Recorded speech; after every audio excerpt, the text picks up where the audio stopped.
सम्मानित साथियों, आज का वीडियो संत रामपाल जी के द्वारा गौतम बुद्ध पर की गई टिप्पणी और अरुण गौतम धाकड़ टीवी के द्वारा संत रामपाल जी पर की गई टिप्पणी पर है। तो जब व्यक्ति टिप्पणी करता है तो टिप्पणी करना कितना जरूरी है वह वही व्यक्ति जान सकता है जो टिप्पणी करता है। लेकिन जब हम टिप्पणी करते हैं तो हमसे कुछ गलतियां होती हैं। जब गलतियां हमसे होती हैं तो मतभेद बनते हैं। तो इन टिप्पणियों को समझने के लिए हमें अवचेतन मन की शक्ति को समझना पड़ेगा। अब अरुण गौतम ने क्या कहा और संत जी ने क्या कहा, ये नहीं देखना है हमको, क्योंकि शब्दों पर हम जितना जाएंगे हम नहीं समझ पाएंगे उन सारी चीज़ों को। हमें भाव को समझना है, वही अवचेतन मन की शक्ति है। तो अरुण गौतम ने कहा कि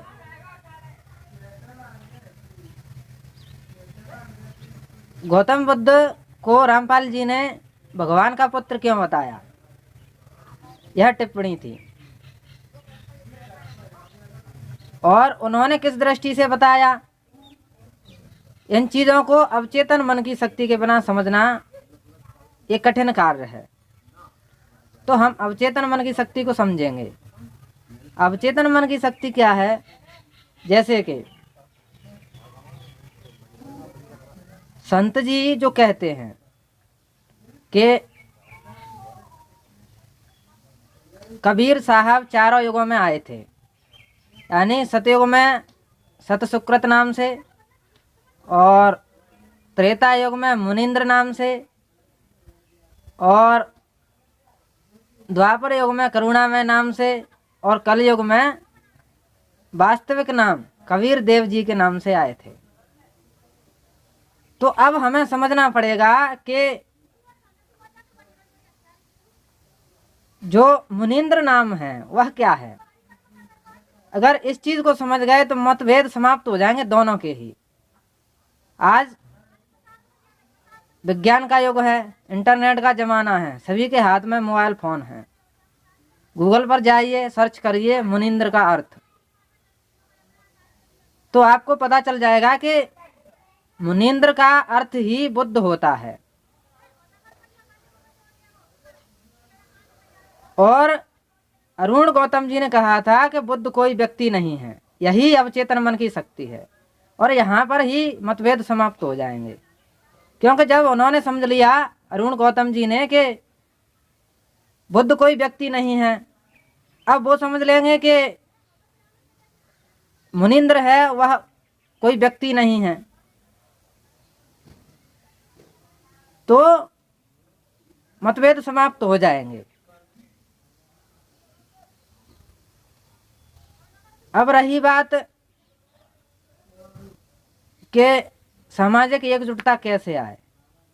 समाज के लिए अच्छा कार्य तो सभी कर रहे हैं। संत जी के यहाँ पर जाओ तो उनके अनुयायी हैं, वह कोई नशा नहीं करते हैं, लेकिन वहाँ पर लेखन के लिए कोई जगह नहीं है,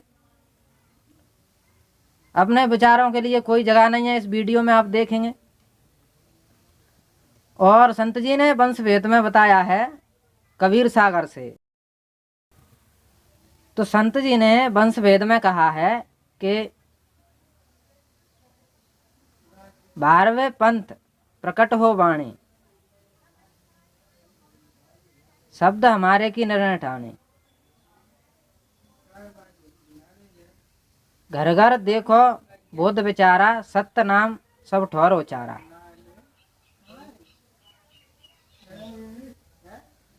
फिर कहते हैं 12 पंथ हम ही चले आवें, सब पंथ मैट एक ही पंथ चलावें।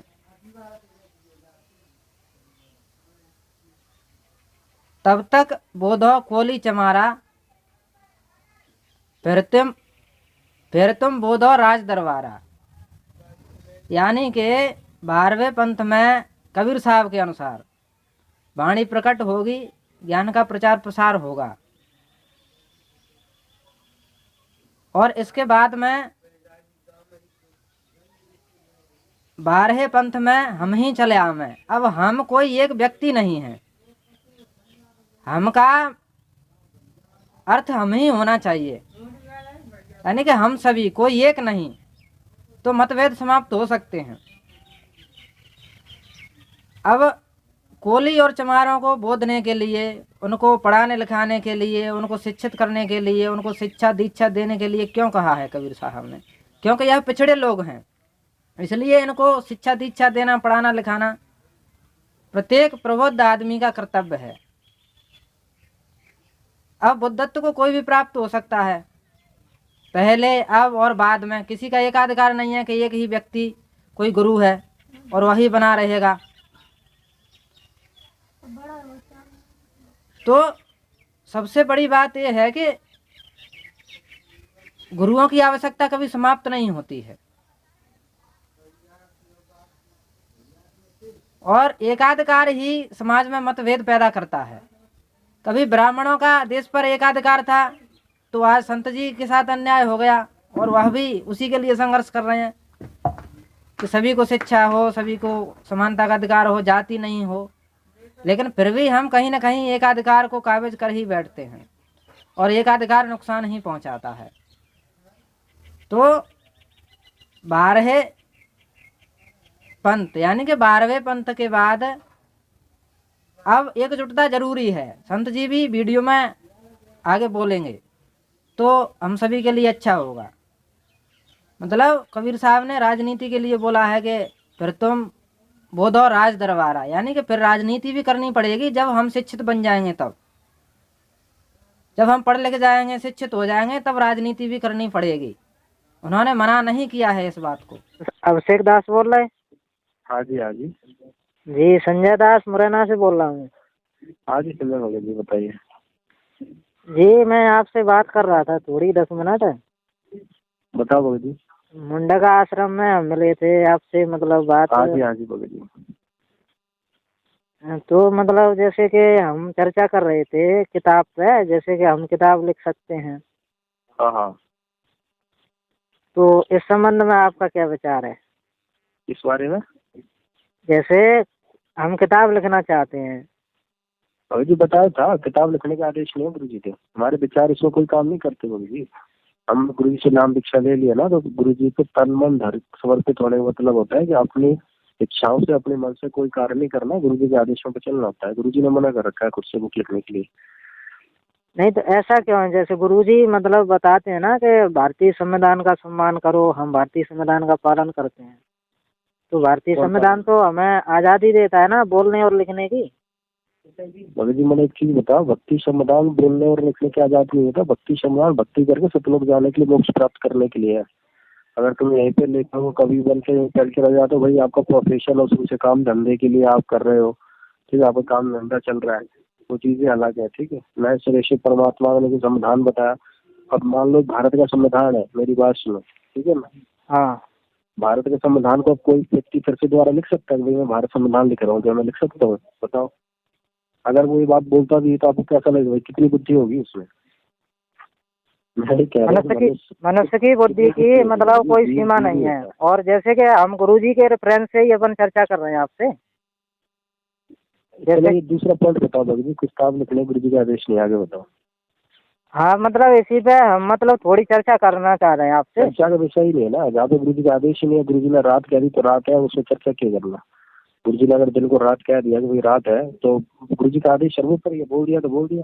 नहीं तो गुरुजी का आदेश नहीं, तो उस पर मुझको डाउट है ना, इसलिए मैं पूछ रहा हूँ आपसे। क्योंकि मतलब आप थोड़े मीडिया से, आप रोहतक जाओ, आप रोहतक जाओ और गुरु जी का फोन आता है, ठीक है, फोन पे बात करके और आदेश सीधा डायरेक्ट ले लो, पूछ लो, आप डायरेक्ट बात ना कर लो, सारे ऑप्शन है भगत जी।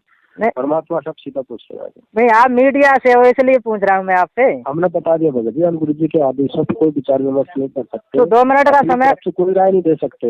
नहीं, राय पालन कर रहा है। नहीं, राय नहीं मांग रहा मैं 2 मिनट चर्चा कर रहा हूँ आपसे, अगर समय हो तो दो।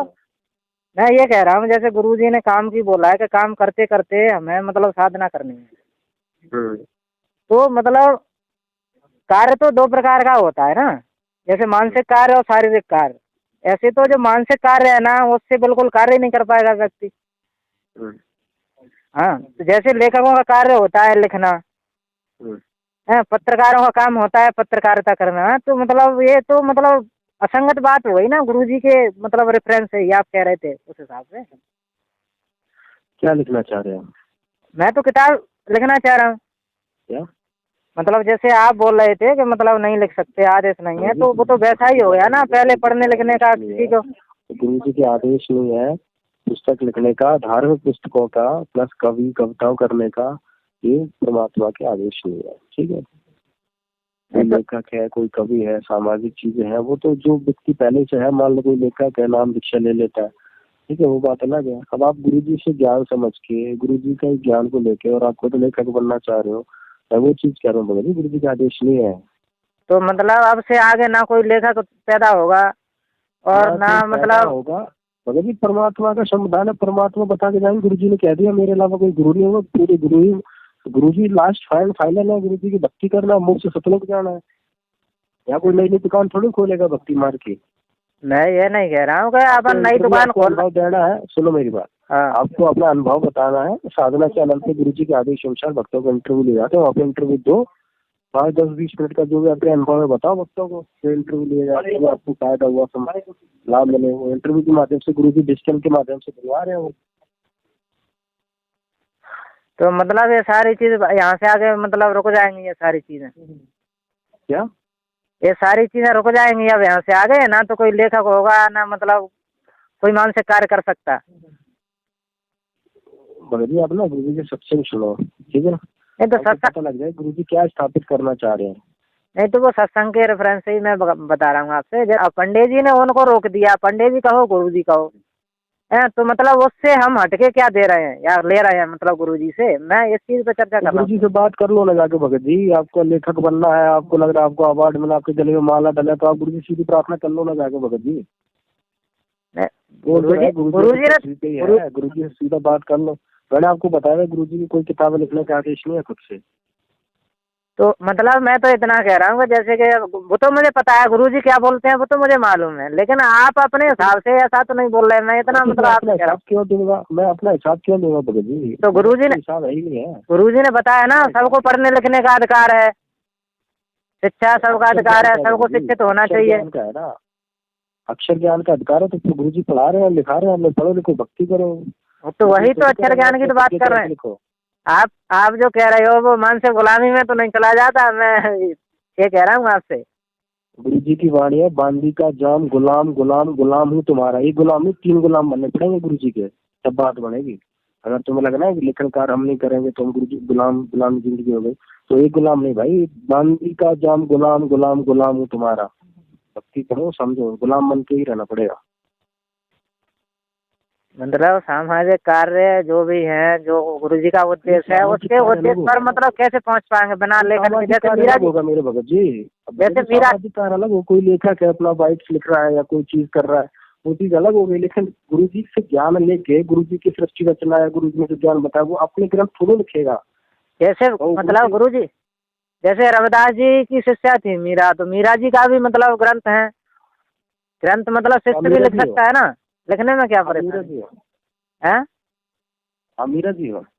नहीं, मैं ये कह रहा हूँ मीरा जी शिष्य थी किसी गुरु की। शिष्य गुरु जी ने जो करवाया है, परमात्मा ने क्या बताया, जितने भी भगत हुए, ध्रुव, प्रहलाद, मीरा हुए, रविदास हुए, ये वर्तमान समय के, ये मोक्ष का टाइम आ गया, मोक्ष काल आ गया, ये ठीक है ना, मोक्ष काल आ गया है। अब उस टाइम के लिए जो भी लीला हुई थी वो उस समय के लिए हुई थी, वो समझ में आ गया ना। प्रमाण गुरु जी ने खुद इकट्ठे करे हैं, सारे प्रमाण भक्तों को मिले हैं, नामदेव को मिले हैं, नामदेव से लिखवाया, गरीबदास जी को मिले, गरीबदास जी से लिखवाया, मलिकदास जी के मिले। इस समय के लिए परमात्मा ने प्रमाण एकत्रित किए हैं। कितने नंबर है? चलो ठीक है। मैं तो ये कह रहा था, मैंने कि गुरु जी ने एक बात बोली है, जैसे कि मतलब शिकारी आवेगा दाने डालेगा और दाना अपन खाएंगे नहीं तो फंसेंगे कहाँ से? और मतलब पुरानी चीजों को ये हम रेफरेंस दोहरा रहे हैं, जो मतलब कबीर साहब चाहते थे और गुरुजी चाहते हैं, वो मेरे को दिख नहीं रहा। पूरा ग्रंथ लिख लो। क्या नाम है आपका? संजय है ना? हाँ, संजय महाकाव्य के नाम से अपनी रचना शुरू कर दो, ठीक है? अब कर लो। ठीक है। करो भगत जी ना। हाँ। आश्रम बरवाला में आपका स्वागत है। संत रामपाल जी महाराज से प्रार्थना करने और प्रार्थना का आदेश पता करने के लिए 1 दबाएं। संत रामपाल जी महाराज से नाम दीक्षा की जानकारी के लिए कृपया 2 दबाएं। संत रामपाल जी महाराज द्वारा लिखित पुस्तक संबंधी जानकारी के लिए कृपया लाइन पर बने रहें। आपका कॉल हमारे लिए महत्वपूर्ण है। जल्द ही हमारे प्रतिनिधि आपसे बात करेंगे।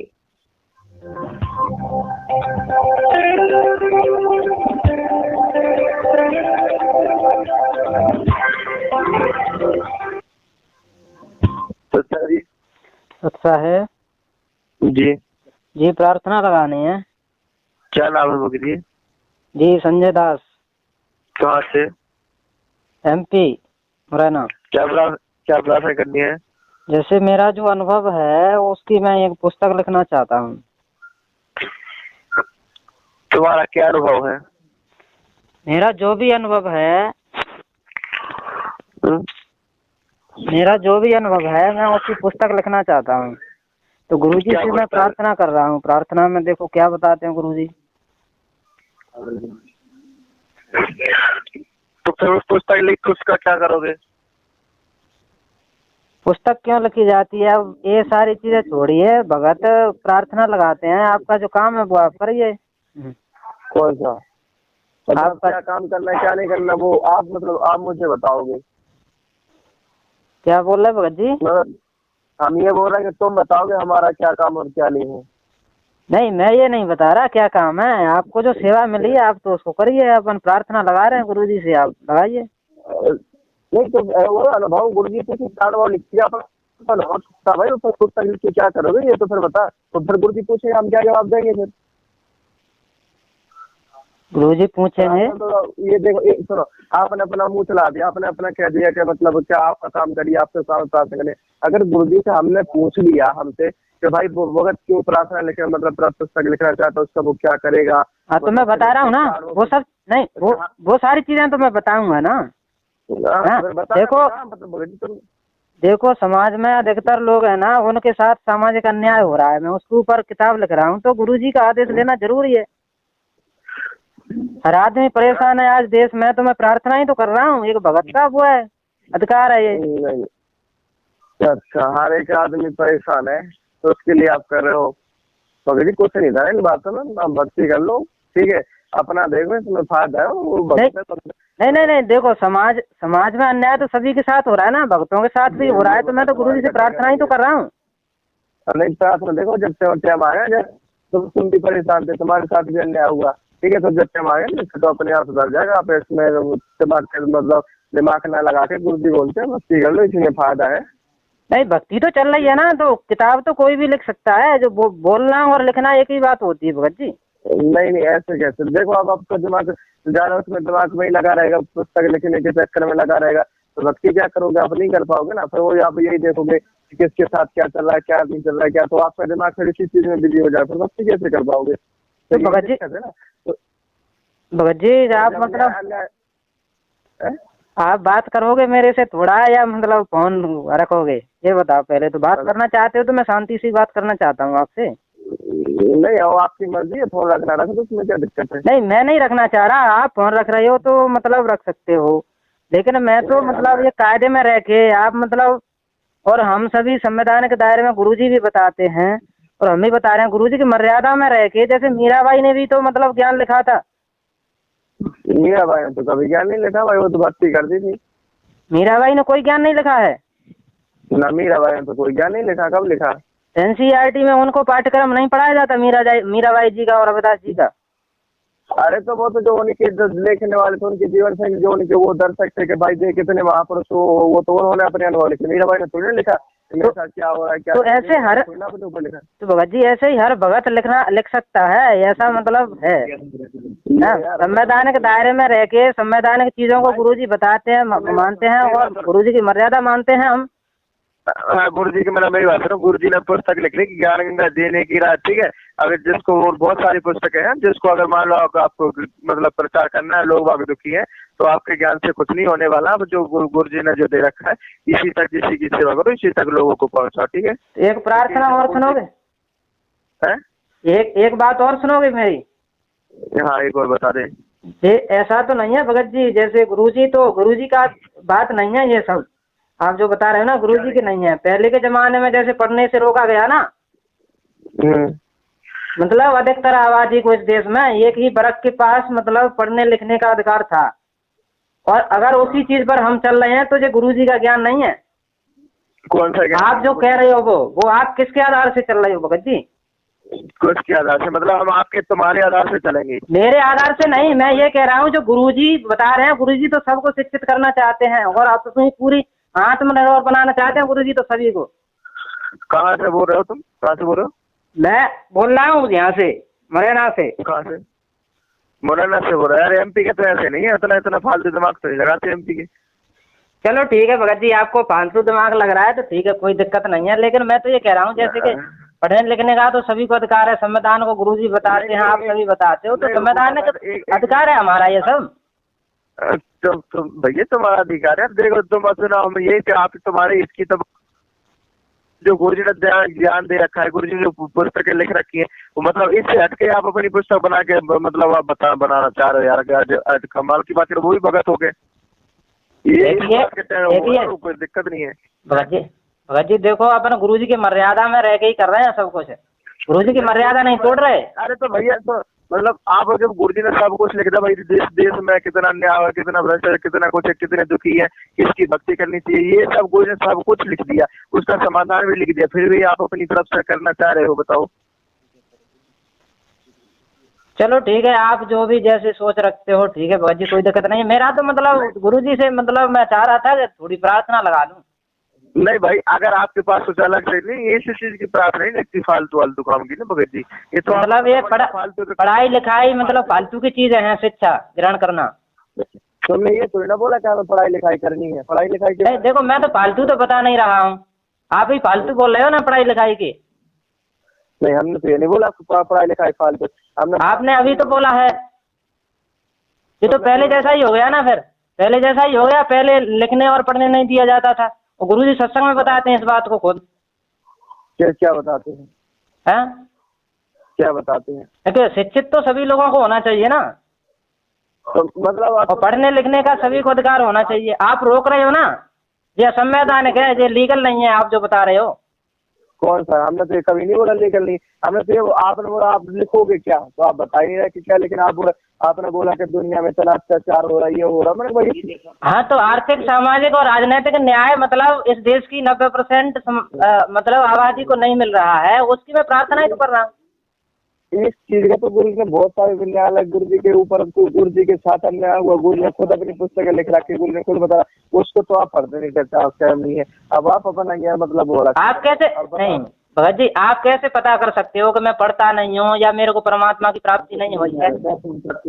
आप ये कैसे पता कर सकते हो? आप ऐसे कैसे अंदाजा लगा सकते हो, बताइए। मैं कुछ आधार से फोन कर रहा हूँ ना, कर रहा हूँ तो हमें आप अपने अनुभव को किस तरह ज्ञान लिखना चाहते हो, वही तो बताओ यार, आप वही बता नहीं रहे आप। मैं बता तो रहा हूँ, आर्थिक सामाजिक और राजनीतिक मतलब न्याय इस देश में 90% आबादी को नहीं हो रहा है, उसकी मैं प्रार्थना लगा रहा हूँ। चलो ठीक है, आपको वो तो सबको पता है कि भाई इस देश में वो चल रहा है, अन्याय हो रहा है, ठीक है, तो आपकी बात को कौन सुनने वाला है? आप ये बताओ। आप अपने पुस्तक लिखी तो फिर उससे क्या करो, वो बात है और कुछ नहीं है। आपने वो तो सभी को पता है कि भाई अन्याय हो रहा है, अत्याचार हो रहा है, सभी को पता है। देखो शुरुआत में किसी को नहीं पता होता है, लेकिन ये लिखना जरूरी होता है। जैसे मीराबाई जी ने लिखा था, गुरुजी की मर्यादाएं खराब नहीं की थी, गुरुजी की मर्यादा में रह के, चरणों में रह के उनके में, और मीराबाई जी ने ये सब किया था। मेरी बात आगे किसी से पूछ लो कि इस देश में अत्याचार अन्याय बिल्कुल हो रहा है, सबको पता है, तो आप अलग से क्या बताना चाह रहे हो? वही तो मैं आपसे पूछा हूँ। अगर मान लो कोई पूछे कि आपका किस तरह का ज्ञान है, कैसे तुम कहा गया? देखो जब मैं किताब लिखूंगा तो उसमें ऐसा नहीं होगा कि मैं 2 मिनट में मेरी कितनी बात हो जाएंगी तुमसे, 10 मिनट, 5 मिनट, 20 मिनट, 30 मिनट हो जाएंगे। अब सारी किताब जो लिखूंगा वो सारी चीजें तो आपको मैं बता नहीं सकता। मैंने जो उद्देश्य बता दिया है, आर्थिक सामाजिक और राजनीतिक न्याय का मेरा उद्देश्य है, और परमात्मा ने मेरे को प्रेरित किया है, आदेश किया है, इसलिए मैं आपसे प्रार्थना लगा रहा हूँ कि यहाँ पर भी तो प्रार्थना लगाना जरूरी है।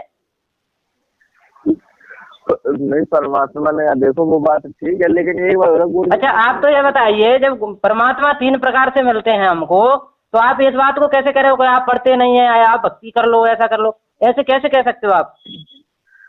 जब मैं कुछ आधार से कह रहा हूँ, जब मेरे को प्रेरणा हुई है, परमात्मा ने मेरे को आदेश दिया है, इसलिए कह रहा हूँ। क्या प्रेरणा परमात्मा आदेश प्रेरणा वाला है भाई? प्रेरणा ऐसी प्रेरणा नहीं होती करती, ठीक है। प्रेरणा तो काल करता है, भगवान तो आदेश देते हैं डायरेक्ट, और गुरु जी बैठे हैं, ठीक है। अगर गुरु जी को वो बोलना होता तो जब इतने भक्तों से गुरु जी सेवा बताने लगे तो तेरा नाम भी डायरेक्ट ले सकते तो भाई उस भगत से बोलो कि कुछ करे, ठीक है, तुम्हारा नाम ले सकते। प्रेरणा तो काल करता है, ठीक है। प्रेरणा काल करता है। और जो हमारे शरीर में जो चैनल बने हुए हैं वो क्यों बने हैं फिर? वो भी किसके लिए है? वो काल के चैनल है भाई, इनमें प्रेरणा नहीं होती मेरे भाई, ठीक है। तू गलत राह पकड़ गया है, इसलिए तो अपनी पुस्तक लिखना चाह रहा है, ठीक है। मुझे लगा तो पवन संजय का वो है, वही अपनी पुस्तक लिखते और वही ऐसा करते हैं। खैर सुनो मेरी बात सुनो, तुम्हें कुछ नहीं धरा है। अगर ऐसा होता, ठीक है, तो गुरु जी डायरेक्ट बोल देते तो मैं कहूँ इतने सारे भक्तों को आदेश दे रहा है, सबको बता रहा है भाई ये भगत की ये सेवा है, इसको कोऑर्डिनेटर की सेवा देनी है, इसको हटानी है, गड़बड़ कर रहा है, ये वो कर रहा है, इसको वो कर रहा है, तो आपको भी प्रेरणा ना दे के गुरु जी डायरेक्ट बोल देते कि भाई वो भगत हम रहना था, ठीक है, उससे बोल दो वो पुस्तक लिखेगा, ज्ञान लिखेगा, ठीक है। और वो तो कुछ भी कह सकते थे ना गुरु जी, और गुरु जी खुद कहते थे भाई आ जाओ एक बार मेरे से बात कर लेगा, मैं उसको बताऊंगा क्या लिखना है क्या नहीं लिखना। तो ऐसा हो सकता है ना? नहीं हो सकता। नहीं चलो ये तो देखो भगत जी, ये तो मैं आपसे नहीं कह सकता, लेकिन अब आप गलती कर रहे हो या मैं कर रहा हूँ ये तो मेरे को कन्फर्म हो गया है। मैं गलती कर रहा हूँ या आप गलती कर रहे हो, लेकिन मैं इसके बारे में ज्यादा कुछ कहूंगा नहीं, क्योंकि भगतों का काम ये नहीं है किसी चीज को रोकना। यार हम रोक नहीं रहे यार, जब हम ये बात कह रहे कि देखो आपने बोला कि मुझे परमात्मा प्रेरणा कर रहा है, तो गुरु जी बोलते हैं प्रेरणा तो काल करता है, ठीक है। जैसे कृष्ण को प्रेरणा की थी युद्ध करवाने के लिए, तो हम तो वही बता रहे अगर ऐसा होता तो गुरु जी बोलते हैं कि भाई यहाँ पे भंडारा करो, यहाँ पे वो कर दो, यहाँ पे इतने भगत बुलाओ, ये करना। तो गुरु जी सबको जेल में से आदेश दे रहे हैं, ठीक है। तो अगर आपको आपके माध्यम से अगर गुरु जी को पुस्तक ही लिखवानी थी, पहली बात तो गुरु जी ने इतनी सारी पुस्तक आपको पता ही होगा कि जेल में तो बहुत सारी लिख रखी और अभी भी लिख रहा है, वो कर रहा है, तो आपको ये सेवा तुम कर लोगे। चलो वो तो सारी चीजें मैं 2013 से मतलब जुड़ा हूँ, ये सारी चीजें मैं देख रहा हूँ और गुरुजी से बिल्कुल कनेक्टिविटी में हूँ। यही बात तो हम आपको बताना चाह रहे हैं कि अगर ऐसा शुभ होता तो गुरु जी खुद कह देते भैया तुम्हारा, खुद कह देते कि भैया उस भगत को बुलाओ के मेरे पास कराओ, उससे मेरी बात कराओगे, उसको जो रोज तक मैं बुला के उससे मेरी बात कराओ, उसको हम बताएंगे कौन सा क्या लिखना है, क्या है क्या नहीं है।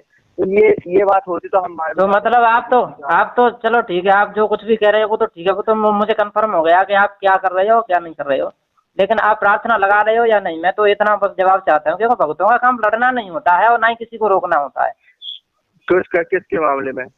मतलब इस किताब लिखने के मामले में मैं आप प्रार्थना लगा रहे हो कि नहीं? आप मामले में किस मामले में? नहीं भाई गुरु जी पूछ रहे हम क्या बताएंगे। अरे मैं बता तो रहा हूँ, आर्थिक सामाजिक राजनीतिक न्याय के ऊपर मैं किताब लिख रहा हूँ, बता रहा हूँ मैं। अगर मान लो किसी इस देश की सभी नागरिकों के लिए आर्थिक सामाजिक और राजनीतिक न्याय समान रूप से चाहिए। अरे भाई ये बात तो अब मैं मेरे पास सुन, ये प्रार्थना मैं गुरुजी से लगा रहा हूँ और मतलब किताब लिख रहा हूँ, मतलब लेके 4000 किताब लिखती वो बात नहीं है ना, इसने नहीं ले रखा तो ये बता सुन भाई, ये बात मान ले कि मेरे साथ अन्याय हो रहा, ठीक है, पता है, अब वो तो सबको पता है कि मेरे साथ अन्याय हो, तो उसका समाधान क्या करे? किताब लिखने से क्या होगा? वो तो सभी को पता है मेरे भाई। तो ये बात होता है। अब मान ले गुरु जी के साथ इतना सारा अन्याय हो रहा है, सब कुछ हो रहा है, तो तू अगर इतना वो उस पर लिखेगा उसको क्या हुआ, उससे क्या फर्क पड़ रहा है? यही मैं इसको बता रहा हूँ भाई, भक्ति कर ले। अगर मान लो आपको सबको पता है, ठीक है, कि ये पूरे देश में मतलब कोई बोलता है किसानों के साथ ठीक हो रहा, कोई बोलता है अत्याचार हो रहा, कोई बोला अन्याय हो रहा, तो ये जो सिस्टम चल रहा वो तो सभी को दिख रहा है। अब आपको पता है कि मीडिया वाले अन्याय करते हो, तो आपने लिख भी दिया कि मीडिया वाले अन्याय करते, तो आप उसका क्या कर सकते हो? लिखने से क्या पता? अच्छा एक बात बताओ, समाधान है तुम्हारे पास? उसके समाधान है तुम्हारे पास? बिल्कुल है, समाधान है। परमात्मा जिसके साथ होता है उसके पास समाधान होता है। प्रार्थना ही मान्य होती है भगत की और संत की। अच्छा हाँ, तो प्रार्थना ही करते हैं अपन। वो बात अलग है कि आप बाधा बन रहे हो तो कोई दिक्कत नहीं है, अपन तो शांति से ही तो काम लेंगे। आप बाधा बनिए, आप दोषी बनोगे। हम दोषी बने सर, ठीक है, कोई दिक्कत नहीं है, पर वो क्या है ना भाई, मैं बता तुझे ऐसा है कि गुरु जी ने बोल रहा है छोटी मोटी जो प्रार्थना है ना, इतना गुरु जी के पास टाइम तो होता नहीं कि प्रार्थना हो नहीं पाती, तो अपनी प्रार्थना को खुद कर ले छोटी मोटी प्रार्थना अपने परमात्मा को याद करके, ठीक है। और जो जैसे भी जो करना है वो कर लो, छोटी मोटी प्रार्थना को जो बोलते परमात्मा सब सुनते, ठीक है। अब यहाँ पे ऐसी प्रार्थना कोई पुस्तक लिखना, कोई ये लिखना, कोई अगर मान लो कोई ज्यादा बीमारी से बहुत परेशान है, बीमार है या फिर कोई अन्य समस्या है तो उसकी प्रार्थना होती है, ठीक है। अगर ऐसी प्रार्थना होने लग जाए तो भगत छोटी मोटी प्रार्थना के लिए गुरु जी ने आदेश दे रखा कि अपनी प्रार्थना खुद कर सकते हैं, ठीक है। चलो ठीक है, ये तो नहीं, तो ये आप बात आप बोल रहे हो, ये बात ठीक है, लेकिन ये रोकना गलत है, रोकना नागरिकों के खिलाफ है। तो ये फिर बोल बकवास। तो ये सारी चीजें तो आप पहले भी कह सकते थे ना, आप तो ये कह रहे हो कि मतलब लिख नहीं सकते, प्रार्थना करेंगे। मैंने तो ये बोला भाई भक्ति करने में क्या बता, उससे आगे से मान लो अब कोई समाधान भी तो होना चाहिए। अब गुरु जी ने बता रखा है कि ब्रह्मा विष्णु महेश अजर अमर नहीं है, इनके माता पिता है, कोई ऐसा भी लोग है वो परमात्मा कर सकते है, उसको कैसे आप वो सब मालूम है। मैं मतलब ऐसे नया भगत नहीं हूँ भगत जी, मैं पुराना ही हूँ, वो सब मेरे को अनुभव है। अनुभव है सब, हाँ, सब निवासी भगत है, अपन वैसे नहीं है। लेकिन मैं तो इतना कह रहा हूँ बस आपसे, थोड़ी इतनी बात हुई है तो 100 बात और हो जाए, कोई दिक्कत नहीं है भगत के इसमें। तो भगत जी आप 10 बात करो ना, हम तो बैठे आप क्यों टेंशन ले रहे हो, पर ये है ना छोटी मोटी बात है, आपको पता है कि गुरु जी। हाँ देखो, आपके लिए ये सारी चीजें बात छोटी हो सकती हैं, लेकिन मेरे को तो मतलब परमात्मा ने बताया इसलिए मैं कर रहा हूँ, वो अलग बात है। आप छोटी कहिए या कुछ भी कहिए, पर एक बात बता, अगर परमात्मा ने बताया होता, ठीक है, तो आपको डायरेक्ट फोन करके भी तो आदेश कर सकते थे, आपको अपने घर बुला लेते जहाँ गुरु जी का फोन आता, ये भी तो कह सकते थे अगर आपको परमात्मा ने बोला होगा, ठीक है। चले भक्तों का नाम लेते गुरु जी कहते हैं, डायरेक्ट कह देते भाई वो जिले में उस भगत की सेवा लगा दो, फोन आता है तो वो ये भी कहते भाई वो भगत, वो कोऑर्डिनेटर भगत गड़बड़ कर रहा है, उसकी सेवा हटा दो, उसकी जगह की लगा दो। देखो टीचर पढ़ा सकता है, देखो भगत जी, इस देश में या कहीं पर भी टीचर पढ़ाता है और राइटर लिखता है, इनका जो कर्म है, कर्म करने के लिए गुरुजी कभी मना नहीं कर सकते। फिर आपने कर्म के लिए क्या बोला, वो तो कर्म मतलब आप टीचर हो। अरे आप समझ ही नहीं रहे बात को, जो जिसकी रुचि होती है, किसी की टीचिंग में रुचि है तो वो टीचिंग करेगा, जिसकी लिखने में रुचि है वो राइटिंग करेगा, वो लिखेगा। ये कर्म है, कर्म करते करते भक्ति बताइए, चलते फिरते कर्म करते करते भक्ति बताइए गुरुजी ने। भाई लिख ले, वो बात नहीं, तेरी समस्या तो अपने ऊपर, मुझे नहीं पता इस मामले में, लेकिन ये बोल रहा, लेकिन चल ठीक है, जब मुझे आपकी बात समझ में आ जाती तो हमें चला क्यों बात समारते भाई, बता आप भी ऐसी बात कर रहे हो, तो मेरे को बात ही नहीं समझ में आ रही कि आपको किस मामले में से कैसे वो करें मेरा।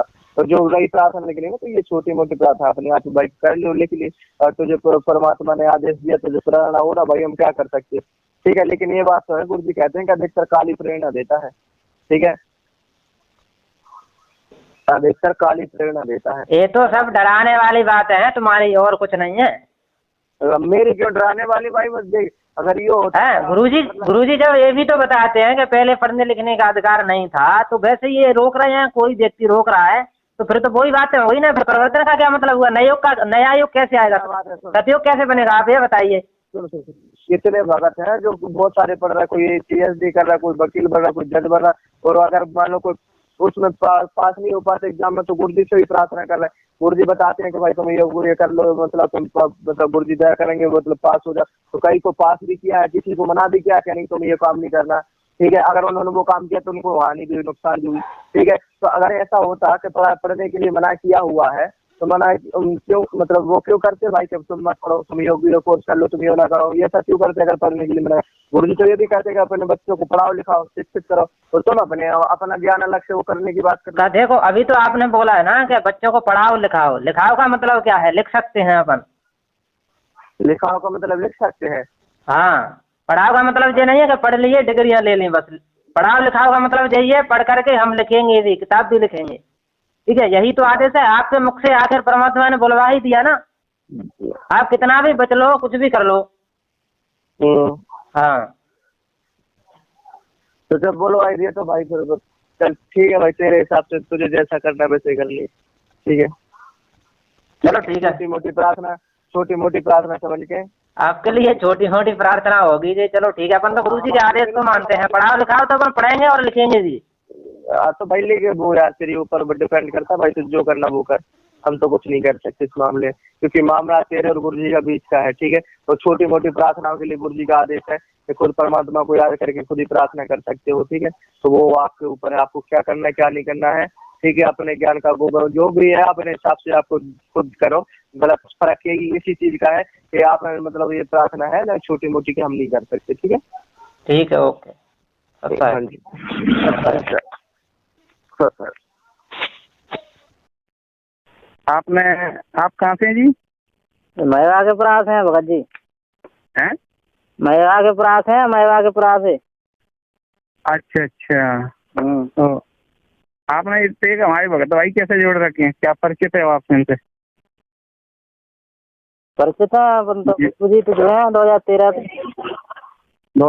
से आपने गुरु जी चली है? हाँ। अच्छा, तो यहाँ गुरु जी का मैसेज तो कोई है ही नहीं जो आपके ग्रुप में आता है ना।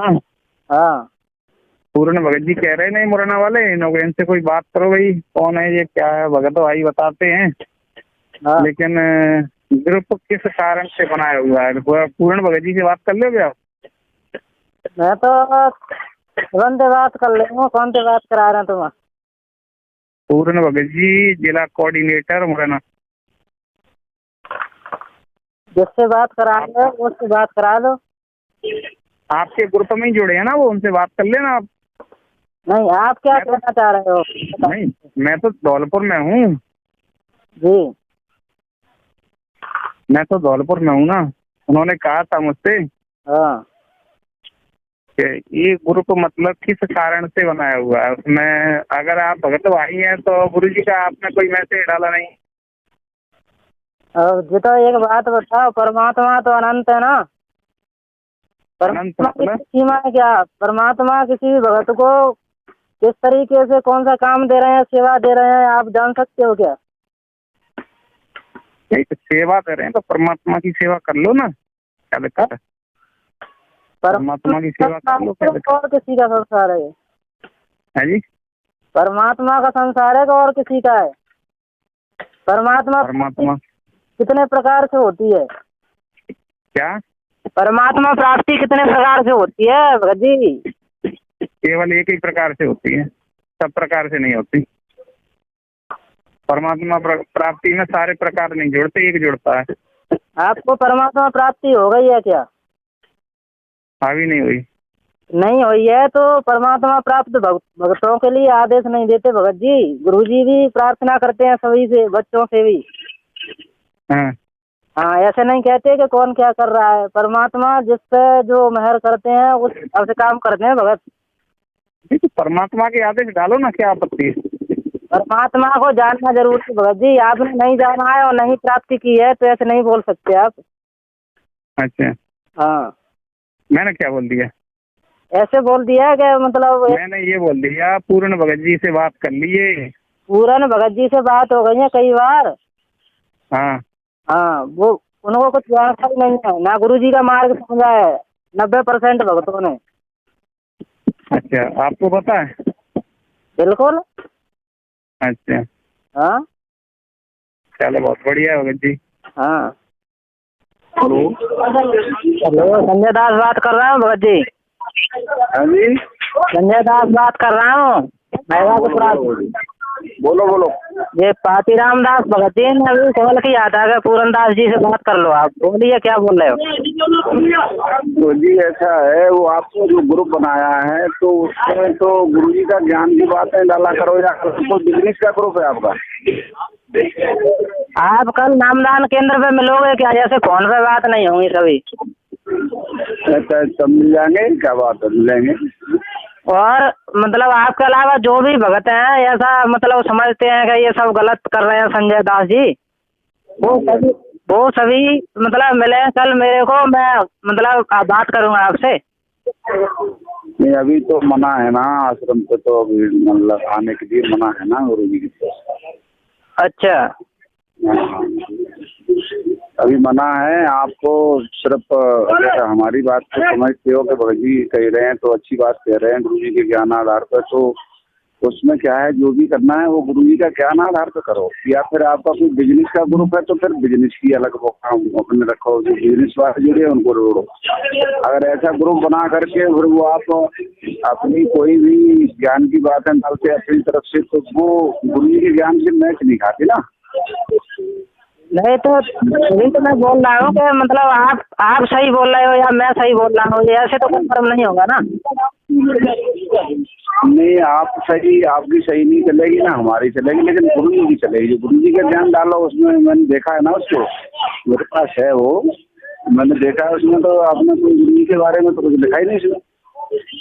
तो ये कसौटी, ना कोई आपने मैसेज डाला है, ना कोई वीडियो डाला है, ना ऑडियो डाला है, उसमें कुछ है ही नहीं। ये कोई कसौटी थोड़ी है भगत जी, भगत होने की। तो फिर कैसी, क्यों कसौटी क्या होती है? तो वही तो बोल रहा हूँ मैं कि सामने होंगे जब तो बात होगी। फोन पे मैं बात कर लूँ, आप तो मतलब कई भगत हैं वो विरोध करते हैं कि भगत किताब नहीं लिख सकते, ज्ञान नहीं दे सकते, जबकि ये भी कहते हैं कि भारतीय संविधान का अपन सम्मान करते हैं। वो अलग चीज है। गुरु जी ने बोला है कि नहीं बोला है कि भारतीय संविधान का हम सम्मान करते हैं और आदर देते हैं? तो वो चीज अलग हो गई ना, ये ज्ञान से हट के, वो संविधान वाली बात है, वो जगत की बात है। नहीं तो ज्ञान देने का अधिकार, मैं संविधान की बात कह रहा हूँ। ज्ञान लिखने और बोलने का सभी को अधिकार है। हाँ वो है ना। तो अगर इस ग्रुप में अगर आप डालते हैं, तो अगर गुरु जी के भक्तों को जोड़ा है तो उसमें गुरु जी की बात आना चाहिए, जगत की बात नहीं आना चाहिए। अगर जगत की है तो जगत वालों को जोड़ के रखो आप। नहीं ऐसा नहीं, तो जगत और भगत दोनों सभी मालिक के बच्चे हैं, और ऐसा होता है भगत जी। देखिए मैं तो आपसे प्रार्थना कर रहा हूँ। नहीं, हमारी बात को आप थोड़ा सुन लो, मैं थोड़ा भी कहीं बिजी हूँ, अगर मैं आपसे बात कर लूँगा है। हेलो सर साहब, भगत जी। हाँ सर साहब। हाँ जी सर जी। ये परसों बात नहीं हो पाई, आप बिजी थे, मैंने कहा बात कर लूँ थोड़ी। संजय दास बात कर रहा हूँ। हाँ सुन लिया, मैं थोड़ा भी गाड़ी चला रहा हूँ। नहीं, मैं गाड़ी चला रहा हूँ, बाद में बात कर लियो है। और हमारे सभी ग्रंथ पवित्र, चारों वेद पवित्र, श्रीमद् भगवत गीता जी पवित्र, 18 पुराण आदि आदि जो ग्रंथ है जिनको हम सदग्रंथ मानते हैं, वो सभी संस्कृत भाषा में लिपिबद्ध थे। जनसाधारण शिक्षित नहीं था, केवल एक वर्ग जिसको ब्राह्मण कहते थे वो ही पढ़ने के अधिकारी होते थे। उन्हीं को संस्कृत पढ़ना अलाउड था, अन्य किसी को नहीं। ये प्रतिबंध था पहले। इसी के उपलक्ष्य में एक कथा है कि एक यहाँ हरियाणा के अंदर एक कड़ौली गांव है, खरखोदा के पास, जिला सोनीपत में कड़ौली गांव। उस कड़ौली गांव का एक किसान का लड़का, जाट का लड़का निश्चल दास, उसके मन में प्रेरणा हुई कि अभी हमारे सदग्रंथ जो हैं संस्कृत भाषा में लिखे हुए हैं, और ये हमारे गुरु लोग जो ब्राह्मण लोग हैं, कोई भगवान की महिमा किसी प्रकार सुनाता है, कोई किसी प्रकार सुनाता है, तो क्यों ना मैं संस्कृत पढ़ूं और इन सदग्रंथों को यथार्थ समझकर जनता को बताऊं। ये जो नकली गुरु हैं ब्राह्मण, जो उस समय के गुरु जी थे, वो केवल स्वार्थवश ही शिक्षा ग्रहण करते थे। काशी विद्यापीठ में पढ़ने जाते थे और वहाँ से जो शिक्षा ग्रहण करके आता था उसकी वैल्यू ज़्यादा हो जाती थी। सभी लोग उसी से पाठ सत्संग आदि कराते थे और अधिक वो दक्षिणा ग्रहण करके सेठ बनता था। उन लोगों का यही उद्देश्य था, केवल पैसा प्राप्ति, शिक्षा का उद्देश्य यही था। उन ग्रंथों से कोई लेना देना नहीं था। तो निश्चल दास ने ये विचार किया, यदि मैं डायरेक्ट बताऊंगा कि मैं किसान का लड़का हूं, मेरे को प्रवेश प्राप्त नहीं होगा। उसने क्या किया, क्योंकि काशी विद्यापीठ के अंदर एक नियम था कि केवल ब्राह्मण ही वहाँ शिक्षा ग्रहण कर सकते हैं, वही प्रवेश पा सकते हैं, और उनका एक प्रमाण पत्र गांव से लिखवाया जाता है कि ये इस जाति का है। तो उस प्रमाण पत्र के आधार से वहाँ प्रवेश मिलता था। तो निश्चल दास जी ने अपने गांव के नंबरदार से और लिखवा लिया कि ये ब्राह्मण जाति से संबंध रखता है। प्रवेश पा लिया, अच्छी तरह शिक्षा ग्रहण करी, और वो प्रतिवर्ष सबसे उत्तम श्रेणी से पास होता रहा, सफल हुआ। जब उसने अपनी शिक्षा पूरी कर ली तो तब उसका वापसी हुई तो वहाँ के जो प्राचार्य थे, मुख्य प्राचार्य, हेड मास्टर, प्रिंसिपल, उनकी कन्या विवाह के योग्य हो चुकी थी। और उस प्रिंसिपल ने सोचा कि ये होनहार बालक है, बहुत तेज माइंड का है और ये आगे जाके बहुत धन कमाएगा अक्षेत्र में जाकर, क्यों ना अपनी पुत्री का विवाह इस बच्चे से कर दूं। जब उस निश्चल दास ने कहा कि गुरुदेव आशीर्वाद दो, आपका बच्चा सफल हो अपने कार्य में, मेरी विद्या पूर्ण हुई आपकी कृपा से, तो उसने कहा कि बेटा कोई गुरु दक्षिणा नहीं देगा क्या? निश्चल दास ने कहा कि जो आज्ञा महाराज, मुझ गरीब के पास देने को कुछ है नहीं, आप आदेश दो। तो उसने कहा कि तू वचनबद्ध हो। प्रिंसिपल ने कहा वचनबद्ध हो, मैं जो मांगू तो मुझे देगा। वचनबद्ध हुआ तो क्या कहा प्रिंसिपल ने कि आप मेरी पुत्री के साथ विवाह कर लो। अब वो फंस गया धर्म संकट में कि ये ब्राह्मण और मैं जाट, और जब पता चलेगा तो ब्राह्मण लोग बहुत उत्पात कर देंगे। तो फिर उसने सच्ची बतानी पड़ी कि गुरुदेव मेरी ऐसी प्रेरणा थी, मैं चाहता हूँ कि इन सदग्रंथों को पढ़ूँ संस्कृत में, और मेरा उद्देश्य है कि मैं सच्चाई से परिचित कराऊँ समाज को। मेरा कोई धन उद्देश्य कमाना उद्देश्य नहीं है, और गुरुदेव मैं ब्राह्मण नहीं हूँ, मैं ऐसे ऐसे किसान परिवार से हूँ और मैंने शिक्षा ग्रहण के लिए ये प्रमाण पत्र झूठा दिया है। फिर वो गुरुदेव नाराज हो गए, उनको फिर कहा कि इस वर में एक और बात सुन ले, ये भी वरदान वचन दे कि तू आगे से संस्कृत भाषा में को नहीं पढ़ेगा, न उसमें कोई लेख लिखेगा, संस्कृत भाषा में बोलेगा भी नहीं,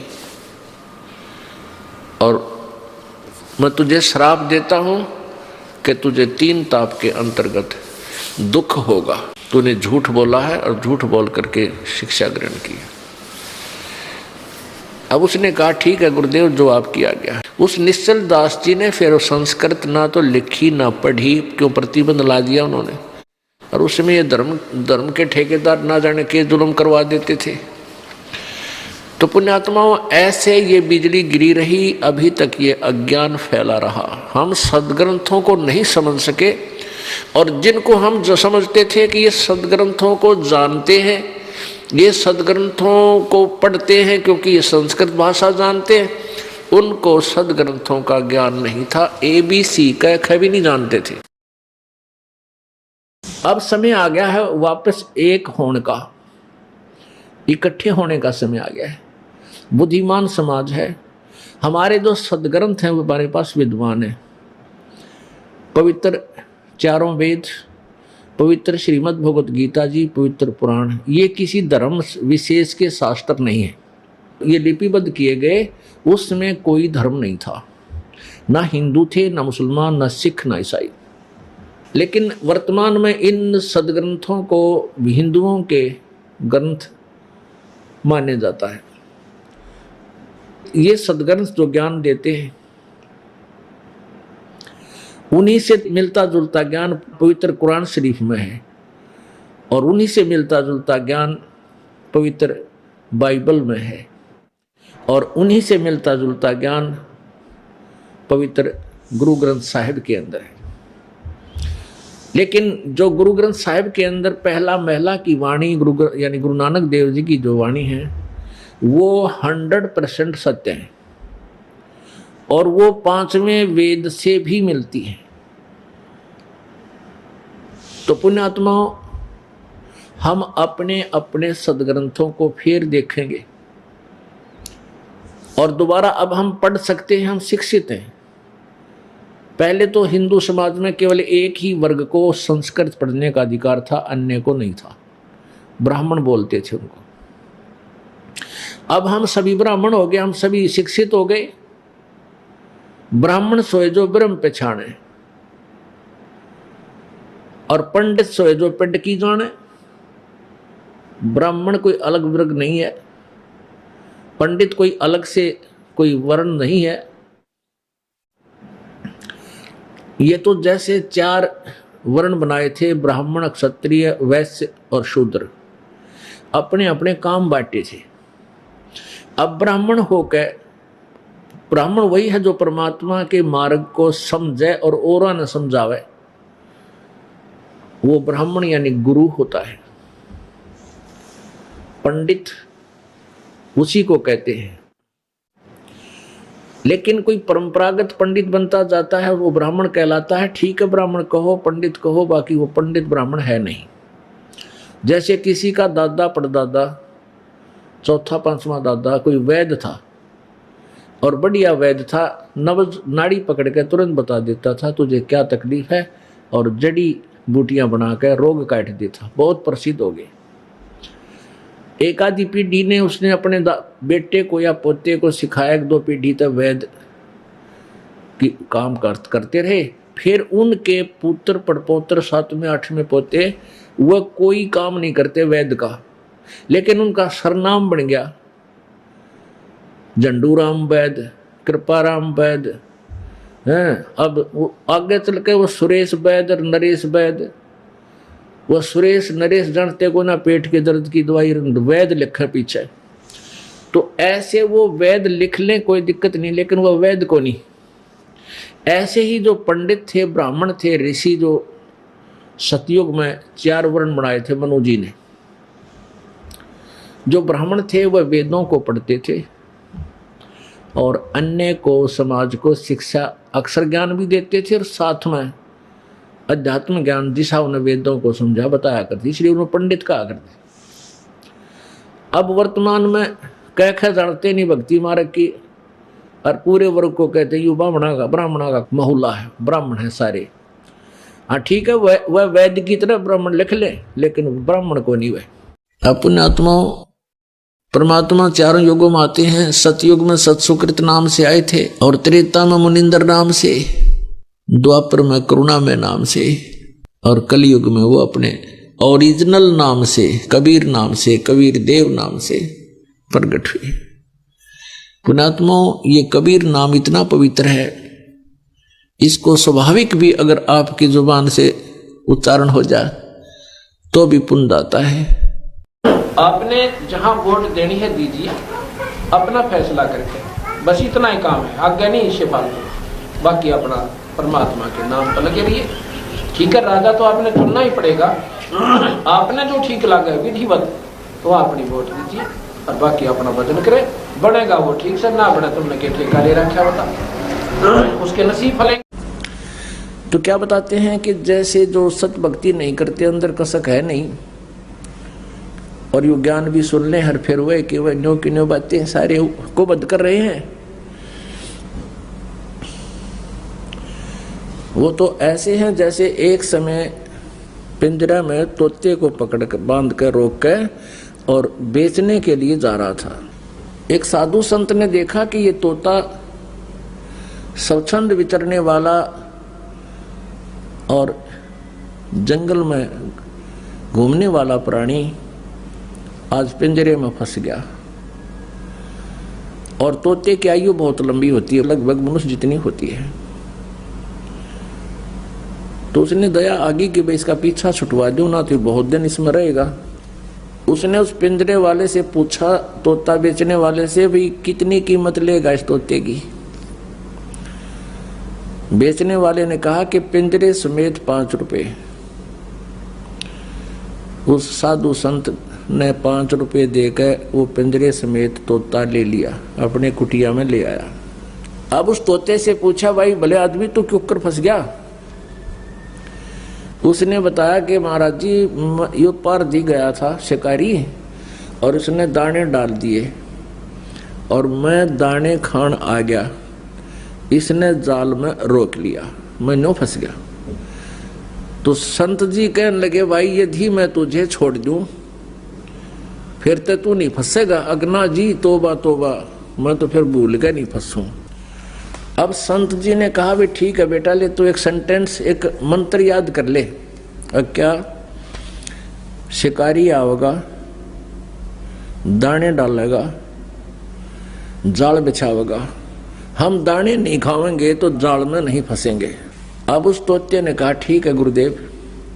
अब तोते ने गोट लिया, पार दिया होगा, जाल बिछावेगा, दाने डालेगा। हम दाने नहीं खाएंगे तो हम जाल में फंसेंगे ही नहीं। जब 5, 7, 10 दिन उसने खूब रट्टाफिकेशन कर ली और गुरुजी ने देख लिया अभी पक्का ट्रेंड हो गया भी हो, अब ये मार नहीं खाएगा, तो उससे कहा बेटा तू ऐसे करिए, और भी तोतों को अपने साथियों को ये सारा फार्मूला बता दिए और वो फंसेंगे नहीं। अच्छा गुरुदेव। वो पहुंच गया। जब वो वापस गया तो सभी मित्र प्यारे इकट्ठे हुए। उन्होंने पूछा भाई तू कैसे छूटा?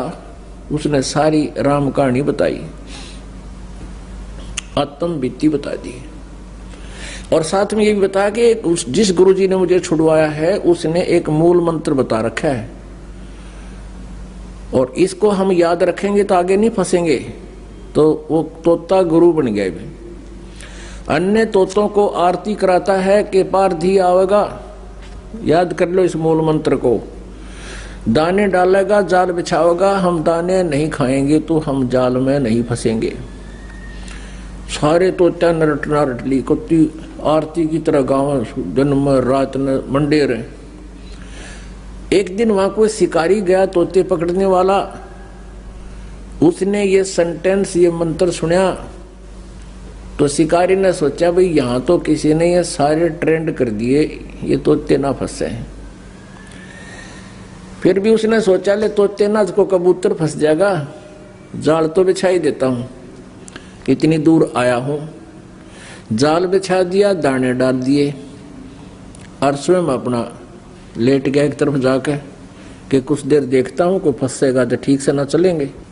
अब वो तोता जो सबका मास्टर बन रहा था, सबसे पहले वही गया ये मंत्र जाप करता हुआ, पारधी आवेगा, जाल बिछावेगा, दाने डालेगा, हम दाने नहीं खाएंगे तो हम फंसेंगे नहीं। सबसे पहले वो पहुंचा, फिर देखा सारे उसके चेले पहुंच गए और वही मूल मंत्र को रिपीट कर रहे हैं, आवर्ती कर रहे हैं। पारधी आवेगा, जाल बिछावेगा, दाने डालेगा, हम दाने नहीं खाएंगे तो कैसे फंसेंगे, और दाने खा रहे हैं, जाल में बैठे हैं। अब उसने देखा रही तो सारे मूर्ख, ये तो बांडे हैं, इनका असर नहीं है। पारधी ने वह डोर खींच ली, वो सारे जाल के मां, सारे जाल में बंद।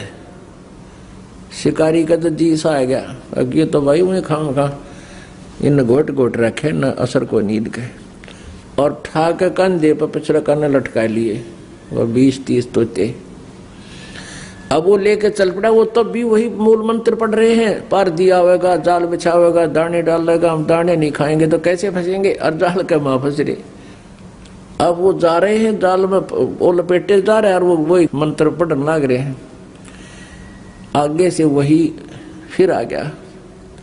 साधु संत ने देखा कि मंत्र तो मेरे आला बोल रहे हैं पर ये फंसे क्यों करे, तब उसने देखा कि तो वो है भाई। उसने जब वो गढ़ा बोला करता ना तोता, जब गुरुजी पढ़ाया करता उस संत उसने, तो उसको वो ऐसे बोल कर चुप कराया करता तो चुप हो जाता। जब पिंजरे में था उसके पास तो उसने वो ये मंत्र करा, फिर ऐसे 3 बार नो करा। वो तोते ने देखा गुरुजी कहाँ से आ गए, उसने देखा अब गुरुजी आ गए। गुरुजी बोले रे सुन दे नकम्मे, तुम तो गीत गावा था, है गोट लिया, तेरा असर नहीं हुआ। फिर उन्हें फार्मूला बताया कि ऐसे कर ले। गुरुजी ने ऐसे कर दिया, तोता समझ गया गुरुजी कहे तू मृत हो जा। अब उस तोते ने ऐसे कर लिया, आंखें ली पलट, बोलना कर दिया बंद। अब दूसरे साथी तो उसके नकलची थे, उस सारे उन्होंने भी ऐसे ही कर लिया उस तोते की, अपने मास्टर की तरह।